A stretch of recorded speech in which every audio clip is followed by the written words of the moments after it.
Guys, what's up? Chris Rod, Sun City Lawn Care, coming at you with another video here in my very own backyard. And today's video, what's it going to be about? How to water your lawn in specific. Okay, garden watering, whole nother topic. But I recently came across an article, local article here, and they posted pretty much, they wrote an article about how to water your lawn, when you should water your lawn. Okay, we're getting into spring. Spring's here, as you guys already know, so it's time to get out there and start watering the lawn. So this video, basically, I'm not gonna show you how to water it. I'm gonna touch on the key topics, two key topics when it comes to watering, when you should water, that this article pointed out. And then I just wanted to add a little bit more information on how you as a homeowner, if you have a lawn, can save on your water bill. Okay, part of what I'm going to be talking about, I've already done a study on, and I've connected with a company that offers a product, and you can actually get a similar product, not the exact kind, similar product, similar ingredients from your local big box stores. Okay, Home Depot, Lowe's, etc. Or you can just use the product that I use, not just for my backyard, but for my clients' lawns as well. Okay, that can save you up to 50% on your water. Now, right, Chris, you're gonna save 50% on my water bill. Sure, buddy. As you can see, I've got a pool in my backyard. I've got 1,000 square feet of lawn, and I got a smaller 100 square feet in my front yard of tall fescue. Tall fescue in the south, not really supposed to grow it. Does it need a lot of water? Yes. But the study that I mentioned earlier, I've actually done with the product that I use, and I literally saved 66% on a water bill, or my water bill in total for 2019. I think I did the study. If you check out some of my videos in the past, you'll be able to find that product, the applications that I did, how I applied it, and what you guys can do as well. But getting back to today's video, okay, I want to touch base on the article I read. Okay, so again, it's springtime, it's time to water. So how do you know how much water your lawn needs? That's the question. Okay, so in the lawn care community, we do what's called a Tuna Can challenge, or a Tuna Can test. Well, what if you don't like tuna? You don't have a can? Well, what I got was a chicken can. So chunk white chicken, that's what I use. Okay, and I've already done the watering because I actually applied the product that I'm going to be talking about here in a second, and I cycled my sprinklers, I turned it on, I let it go, and I just didn't see enough water getting in this can. That's maybe like 1/4 of an inch of water in there. It's not a lot of water. I don't know if you guys can see that or not, but what I want to add to this, okay, that's the Tuna Can challenge.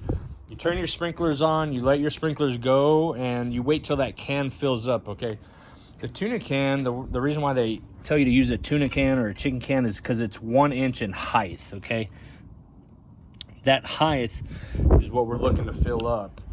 The reason why that is because on average, every single week, your lawn needs anywhere from 1 inch to 1.5 inches of water per week.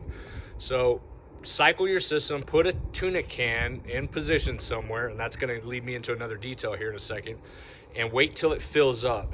Now, I ran my system for 15 minutes, and I barely got 1/4 of an inch in that location, and that's more than likely the reason why I've got that yellow spot, which is my point number 2, is when you're doing your Tuna Can challenge, okay, you need to put a can not in just in one location. You need to try putting it near the sprinkler head to see if you're overcasting that tuna can, and you need to put it away from the sprinkler. Okay, and then you also need to try other different locations in your lawns, and the reason why that is, okay, each zone may be putting out more water than you think. Okay, or you may have some wider areas in your lawn that don't get as much water. Okay, for example, okay, my backyard, you see the rock wall back there, my little raised garden bed?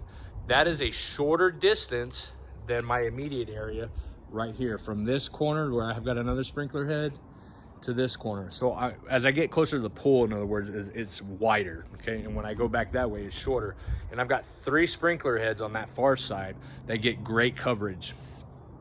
Now this area over here, this brown area, okay, it's in one of my wider locations in my backyard, so I don't get great coverage. And here is my validation. So when you guys are doing your tuna can challenge and you guys are figuring out how much your water output is per zone, on each zone you need to do this test. I just showed you that tuna can, right? It had maybe a 1/4 inch of water, ran it for 15 minutes. Now watch this. When I go over to my other tuna can, and if you don't have tuna cans, this is an option for you. Maybe you got a dog bowl. I put the dog bowl here, and I got a sprinkler there, back here, and right behind me is another one. And look at this. Look how much water is in here. Okay, that fills up my thumb about halfway, 3/4 of the way. Lots of water compared to the tuna can, or my chicken can in the case. So my point is this: you can try the tuna can challenge. Okay, you need to test your output from your sprinklers, okay? And do not just test one area. You need to do that in each zone that your sprinkler system goes off in. That way you know for sure that I ran 15 minutes over there, barely got a 1/4 of an inch. Ran 15 minutes here with my dog bowl and got a 1/2 inch or 3/4 of an inch. So in other words, I need to water more somewhere else, or I know that I need to put, and I've actually got a sprinkler head that's capped off over there, and for years I wondered why it was there. And the reason why it's there is because to give that extra output in that one specific brown spot in my lawn. Okay, tuna can challenge, chicken can challenge, try it out, get it done, test each zone is my inevitable point, okay? Now the second part of this article that I just read here locally in El Paso, and this applies to any lawn across America, wherever, is how do you know when to water, okay?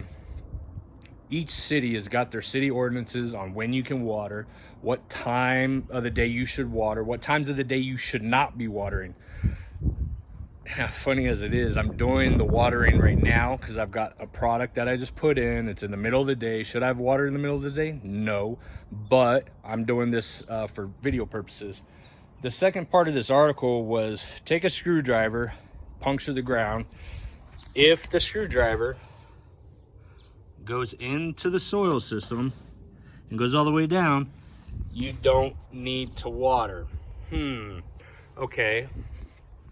That's great advice. There's one problem with that, okay? What if you've got clay soil?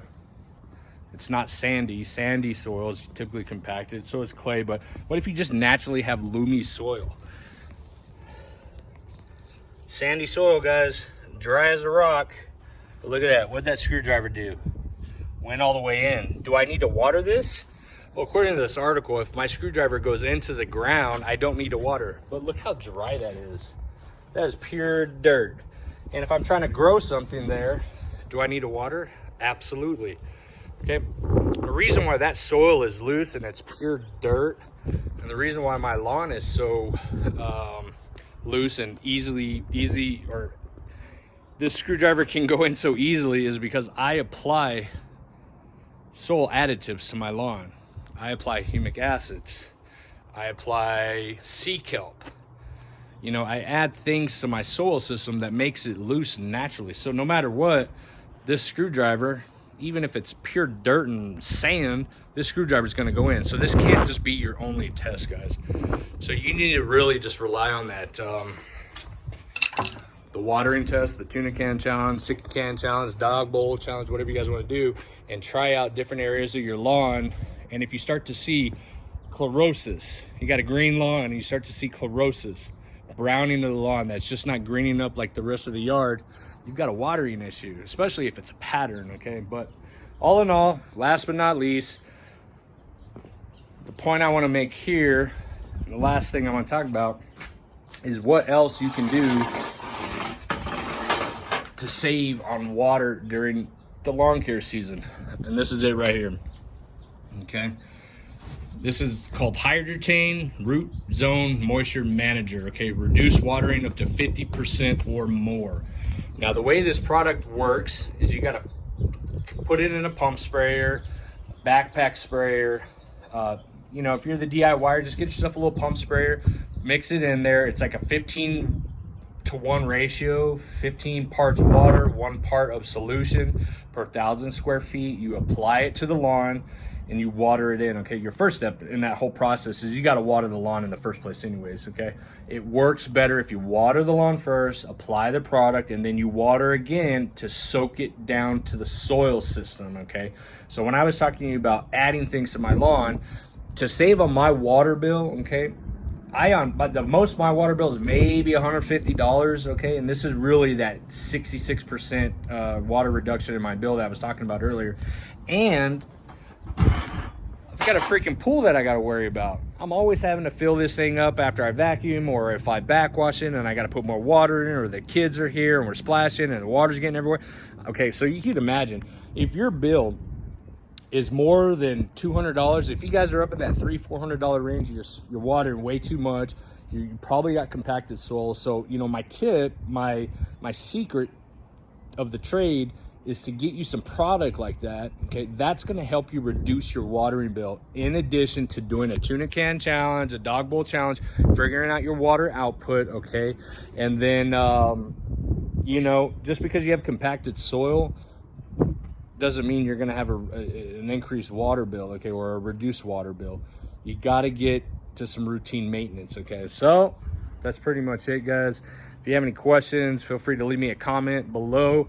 Check out the article on ktsm.com. They're the ones that posted it, but I thought I would just add a little bit more information to what that article said. And if you have any questions, again, feel free to reach out.